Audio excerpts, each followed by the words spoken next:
Perkenalkan, saya Yovika Arfatul Karida, mahasiswa semester 3 jurusan Ilmu Administrasi Negara, Fakultas Ilmu Sosial Universitas Negeri Padang. Pada video ini, saya akan membahas materi-materi terkait mata kuliah kewirausahaan yang diasuh oleh Bapak Ranggi Rahimul Insan, SPMSI. Baiklah, langsung saja kita pada materi yang pertama. Materi yang pertama yaitu menemukan dan mengembangkan ide wirausaha. 1.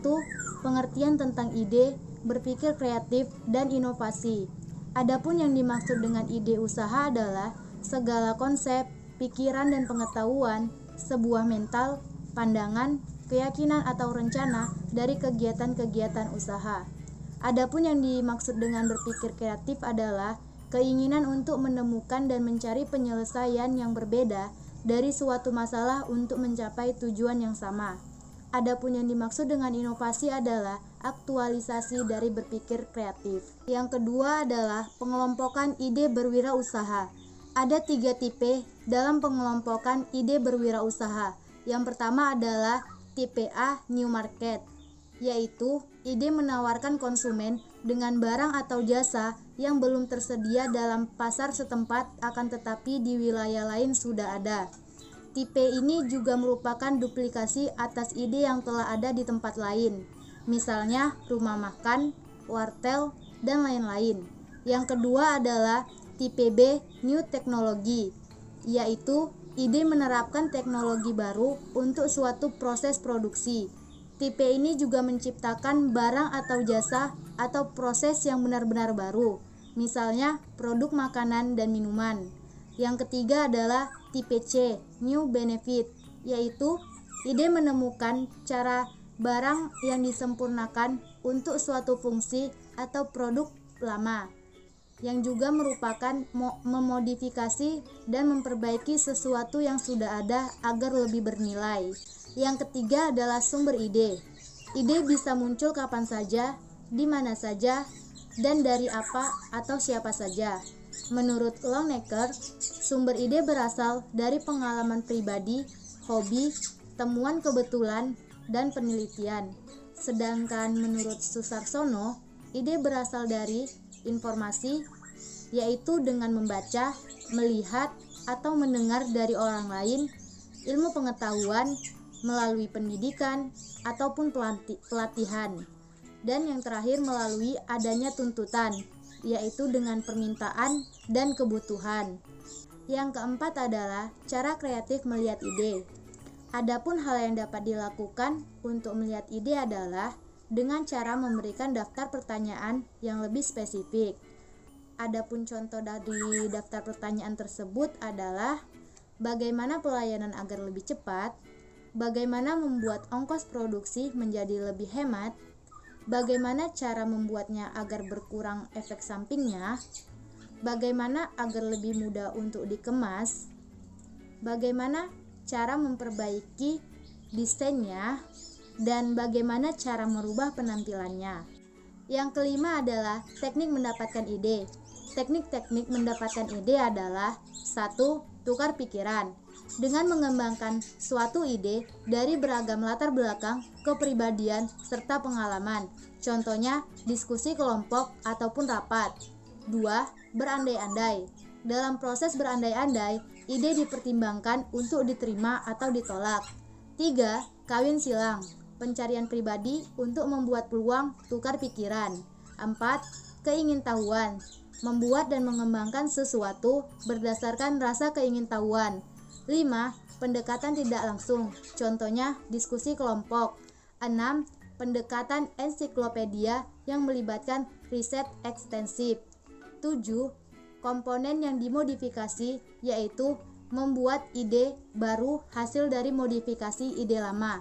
8. Analisis sistematis, yaitu menemukan kombinasi yang memungkinkan untuk memecahkan masalah. Dan yang terakhir 9, meditasi untuk menciptakan daya inovatif. Pembahasan yang kedua adalah inovasi. Inovasi adalah tindakan menciptakan sumber daya baru atau meningkatkan potensi sumber daya yang sudah ada untuk meningkatkan kesejahteraan. Inovasi merupakan faktor penting dalam menangkap peluang dan mengembangkan usaha. yaitu dengan cara memodifikasi menjadi sesuatu bernilai, dengan menciptakan hal-hal baru dan berbeda, dengan meningkatkan atau memperbaiki yang sudah ada, dengan merubah sesuatu bahan menjadi sumber daya, dengan menggabungkan sumber daya itu menjadi suatu konfigurasi baru dan lebih produktif. Adapun pendorong inovasi adalah melalui faktor personal, keinginan berprestasi, adanya sifat penasaran, keinginan penanggung resiko, pendidikan, serta pengalaman. Dan faktor lingkungan adalah adanya peluang. Pembahasan yang ketiga adalah mengenali peluang dan memilih jenis usaha. 1. Mengenali hingga memilih peluang usaha yang tepat. Kita tidak perlu harus membuat usaha yang terlalu muluk-muluk. Cukup sederhana tetapi prospeknya bagus. Caranya adalah dengan mengevaluasi lingkungan yang ada di sekeliling kita. Salah satu alat untuk mengukur semua hal yang mungkin dan yang tidak mungkin dilakukan oleh usahawan sebagai penelitian awal dan pemberian informasi penting, yaitu menggunakan analisis terhadap kelemahan, kekuatan, peluang, dan ancaman. Contoh dari kekuatan adalah lokasi dekat kampus atau mall dapat dikembangkan menjadi kos-kosan atau warnet. Contoh dari kelemahan adalah jangan membuka warnet jika tidak mengetahui sama sekali keterampilan dalam mengoperasikan komputer. Contoh dari peluang adalah membuka usaha fotokopi di lingkungan dekat kampus ataupun membuka kantin di lingkungan perkantoran. Contoh dari ancaman adalah investasi saham di mana tidak memiliki cukup ilmu tentangnya atau bermain di pasar yang pelakunya sudah sangat banyak. 2. Mengenali kebutuhan pasar. Usaha berkembang karena adanya permintaan dan banyak bisnis kecil muncul karena ada kebutuhan pasar yang belum terpenuhi, seperti membidik pasar kaum muda atau ABG, misalnya kosmetik, telepon genggam dengan fitur-fitur yang menarik, dan pulsa yang murah. 3. Mengembangkan produk yang telah ada di pasaran. 4. Memadukan bisnis-bisnis yang ada. 5. Mengenali kecenderungan atau tren yang terjadi. 6. Mewaspadai segala kemungkinan yang awalnya terlihat sepele, yang ternyata setelah ditekuni dapat menjadi bisnis yang luar biasa. 7. Menggunakan asumsi-asumsi yang baru atau tidak baku. Contohnya, banyak tempat-tempat seperti hotel atau restoran yang sebelumnya tidak menyediakan playground, tetapi apabila disediakan, pengunjung pasti menjadi lebih banyak karena pengunjung tidak hanya berasal dari kaum tua atau muda saja, tetapi juga anak-anak balita. Berikut adalah beberapa langkah untuk mengenali dan memilih peluang bisnis yang tepat seluruhnya. 1. Tentukan tujuan besar yang hendak dicapai. 2. Buat daftar ide usaha. 3. Nilai kemampuan pribadi. 4. Memilih kriteria. 5. Membandingkan dan dapatkan saran dari pengusaha, konsultan, atau mentor. 6. Nilai keadaan bisnis saat ini dan masa mendatang melalui riset. Dan 7. Tetapkan pilihan. Adapun beberapa cara menggali peluang usaha adalah: 1. Dengan memanfaatkan ide dan media elektronik lainnya. 2. Dengan membaca buku dan referensi bisnis. 3. Ikut serta kegiatan seminar usaha. 4. Aktif bergabung di komunitas bisnis. 5. Datang ke pameran kewirausahaan. 6. Ngobrol dengan para pelaku usaha. 7. Kunjungi pusat-pusat bisnis. Dan 8. Mengamati lingkungan sekitar. Pembahasan yang keempat adalah bisnis model. 1. Bisnis model. Bisnis model selalu berhubungan dengan pendapatan, biaya, dan laba sebagai hasil implementasi strategi bisnis. Bisnis model terdiri dari kombinasi berbagai elemen yang unik yang menggambarkan tujuan, strategi, proses, teknologi, struktur, penciptaan nilai bagi pelanggan agar organisasi mampu bersaing secara sukses pada suatu pasar bisnis tertentu. Bisnis model merupakan suatu prototip dari suatu kesatuan proses dan perilaku bisnis organisasi yang merupakan suatu strategi bisnis yang memiliki peluang sukses yang dapat dipertanggungjawabkan apabila diimplementasikan. Bisnis model merupakan cara organisasi merencanakan untuk menghasilkan uang dalam jangka panjang. Bisnis model menggambarkan bagaimana bisnis diimplementasikan dan cara organisasi menghasilkan uang. Model bisnis ada bermacam-macam dan dibedakan atas dua hal penting. Yang pertama adalah apa yang dijual. Bisnis biasanya menjual kepemilikan atau ownership dari suatu aset. Konsumen yang membeli hal memiliki aset tersebut memperoleh hak untuk menggunakannya dengan hampir segala cara yang diinginkannya. Yang kedua adalah hak penggunaan aset. Konsumen membeli hak untuk menggunakan aset dalam periode waktu tertentu, tetapi pemilik original aset tersebut tetap mempertahankan kepemilikannya dan dapat membatasi cara konsumen menggunakan asetnya. Jadi, menurut apa yang dijual, ada 4 jenis model bisnis, yaitu 1. Kreator, yang membeli bahan baku atau komponen dari pemasok dan mengubah atau merakitnya menjadi bahan untuk dijual kembali kepada pembeli. Ini adalah model yang dijumpai pada industri manufaktur. Yang kedua adalah distributor. Distributor adalah yang membeli produk dan menjual produk yang sama tersebut kepada pihak lain. Distributor memberikan nilai tambah dengan cara mentransportasikan produk tersebut ke tempat yang lebih dekat dengan pembeli. Yang ketiga adalah landlord, yang menjual hak untuk menggunakan bukan kepemilikannya untuk suatu periode waktu tertentu.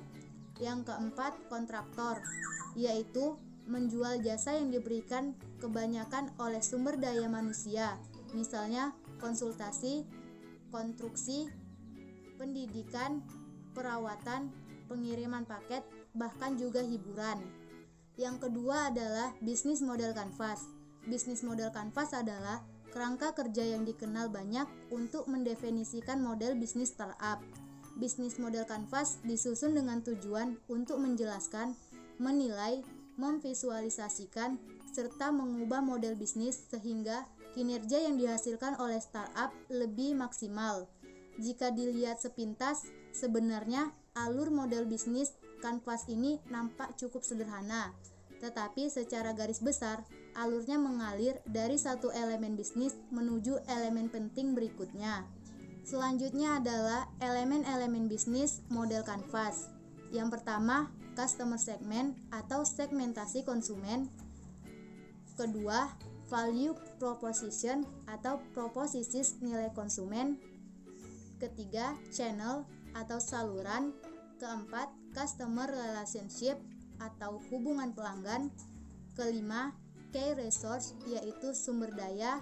Keenam, revenue stream yaitu sumber pendapatan. 7.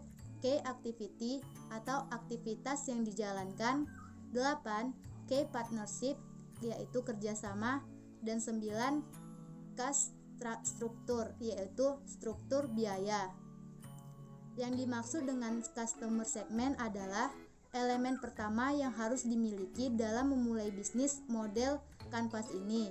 Customer segment merupakan menentukan segmen pelanggan mana yang akan menjadi target bisnis.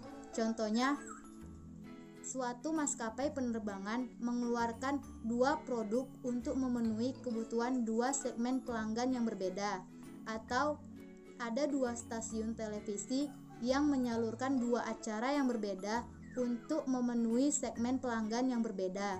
Yang kedua adalah value proposition, yang merupakan pernyataan keunikan produk atau jasa yang dijanjikan oleh perusahaan kepada customer segment sehingga konsumen dapat menyelesaikan masalah utamanya secara lebih efektif, lebih mudah, lebih nyaman, dan lebih murah. Yang ketiga adalah channel, merupakan bagaimana Anda mengkomunikasikan, mengantar, dan berinteraksi dengan customer segment dalam menyampaikan value proposition produk Anda kepada konsumen. Yang keempat adalah revenue stream, merupakan bagian yang paling vital, di mana organisasi memperoleh pendapatan dari pelanggan. Elemen ini harus dikelola semaksimal mungkin untuk meningkatkan pendapatan bisnis. Yang kelima adalah Key Resource, yaitu sekat dalam bisnis model kanvas yang berisikan daftar sumber daya yang sebaiknya direncanakan dan dimiliki perusahaan untuk mewujudkan value proposition mereka. Yang keenam adalah Customer Relationship, yang merupakan elemen di mana perusahaan menjalin ikatan dengan pelanggannya. Yang ketujuh adalah Key Activity, adalah semua aktivitas yang berhubungan dengan produktivitas bisnis yang berkaitan dengan sebuah produk. 8. Key Partners, adalah perjanjian formal di antara dua atau lebih perusahaan terpisah di mana di dalamnya terdapat kesepakatan dan kerjasama. Yang terakhir adalah Cost Structure, yaitu pengelolaan biaya secara efisien akan membuat bisnis yang dijalani menjadi lebih hemat dan bisa meminimalkan resiko kerugian. Itulah tadi video presentasi dari saya mengenai beberapa materi terkait kewirausahaan. Semoga dapat memberikan wawasan kepada teman-teman semua. Sekian dan terima kasih. Assalamualaikum warahmatullahi wabarakatuh.